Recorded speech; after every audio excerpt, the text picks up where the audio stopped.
Today I'm making chocolate chip walnut no-bake cheesecake bars.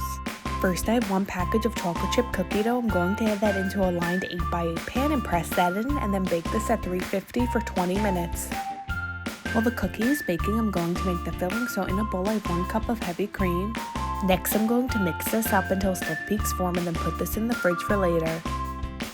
Next I have a large bowl with 1 block of softened cream cheese. Then I'm going to add a half a cup of powdered sugar. Next add a teaspoon of vanilla extract. Then a third of a cup of marshmallow fluff. Then mix that up until everything is combined.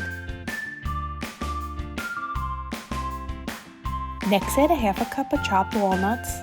Then add a half a cup of mini chocolate chips. Then I'm going to add the whipped cream that I made earlier.